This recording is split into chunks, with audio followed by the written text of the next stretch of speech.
역대 최대로 6.09%가 늘어난 내년 1월 신청부터 적용이 됩니다. 파산 같은 경우에 돈이 없는 사람이 6개월 정도 먹고 살 비용은 줘야 된다. 그래서 10만 원까지 생활비가 인정되니 이 부분은 꼭 참고를 해주셨으면 좋겠습니다.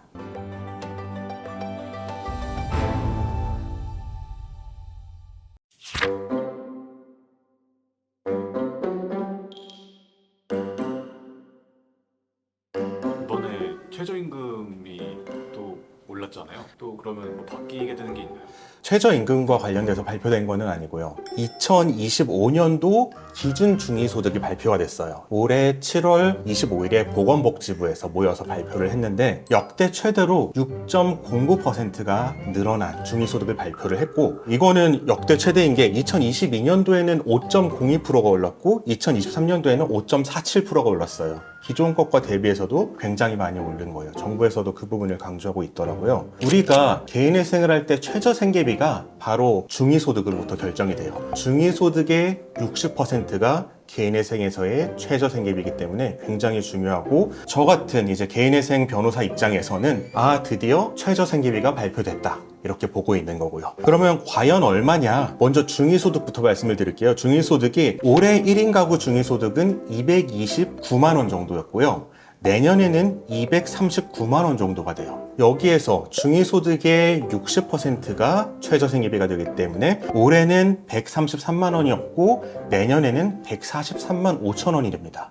거의 10만 원 가까이 늘어나는 거죠. 이거는 2인 가구로 가면 더 확연히 늘어났는데, 최저생계비 기준으로 말씀을 드리면은 올해는 2인 가구의 최저생계비가 221만 원이었어요. 그런데 내년에는 236만 원으로 거의 16만 원 가까이 늘어나게 돼요. 이러한 최저생계비는 내년 1월 신청부터 적용이 됩니다. 올해 12월에 신청하는 분들은 내년 1월에 신청하는 것보다 이 생계비만큼의 손해를 보게 돼요. 이게 3년이 쌓이게 되면은 10만 원일 경우 36개월이면 360만 원이 되겠죠. 이러한 손해를 안고 갈 수밖에 없기 때문에 저희 사무실 같은 경우에는 12월에 저희에게 사건을 맡겨주시고 신청을 해야 된다면은 신청 시기를 조금 미룹니다. 한 달 정도 미뤄서 1월 초에 다 넣는 편이에요. 그래서 저희 사무실 같은 경우에는 1월 사건 수가 12월 사건 수에 비해서 굉장히 많게 돼요.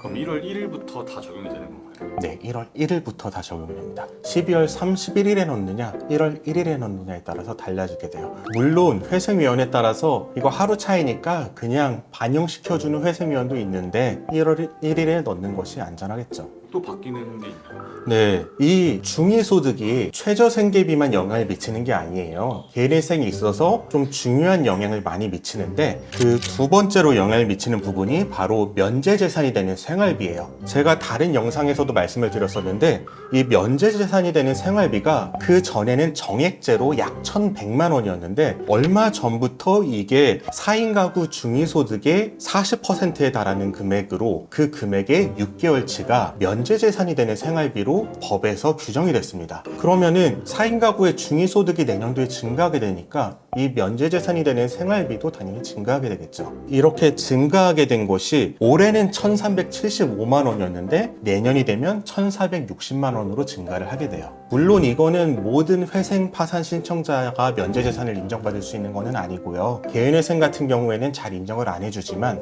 파산 같은 경우에 돈이 없는 사람이 6개월 정도 먹고 살 비용은 줘야 된다. 그래서 1,463만 원까지 생활비가 인정되니 이 부분은 꼭 참고를 해주셨으면 좋겠습니다. 그 다음 한 가지가 더 있어요. 세 번째는 서울회생법원 같은 경우에 올해부터 고소득자의 경우에는 최저생계비가 아니라 중위소득의 100%까지, 다시 말을 하자면 이 최저생계비는 중위소득의 60%로 보기 때문에 중위소득의 60%가 아니라 100%를 생계비로 인정해주는, 어떻게 보면 뭐 특별생계비라고 할 수 있고 추가생계비라고 할 수도 있는 것이 인정이 되고 있어요. 생계비의 탄력적 적용이라고 또 말을 하고 있는데, 현재 저희 사무실에서도 많이 이용을 하고 있습니다. 이 경우에 고소득자가 과연 어느 정도 소득을 거둬야지 고소득자냐, 1인 가구의 경우와 2인 가구의 경우와 3인 가구의 경우가 다를 거 아니에요. 이때 고소득자의 기준은 해당 가구 소득의 200% 이상이면 고소득자로 봐요. 예를 들어서 올해 같은 경우에는 1인 가구의 중위소득은 223만 원이었기 때문에 그 2배수인 446만 원 이상의 소득을 얻는 사람을 고소득자로 봐서 이 사람 같은 경우에는 중위소득의 100%인 223만 원까지는 생계비로 인정을 해줬단 말이에요. 이 부분이 내년에는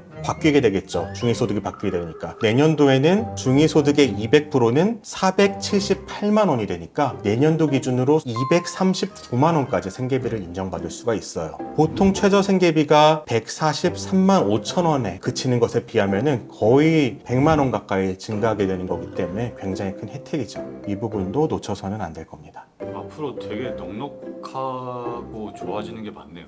넉넉하고 좋아지는 게 맞는데 사실 넉넉한지는 모르겠어요. 지금 물가 상승률이 워낙 높아서 중위소득 같은 경우에는 물가 상승률보다 거의 최소한 6개월 뒤에 결정되는 것이기 때문에 넉넉할지는 모르겠지만 지금보다는 올해 신청하는 것보다는 그래도 여유로울 것이다. 이 정도까지는 우리가 생각할 수 있을 것 같아요.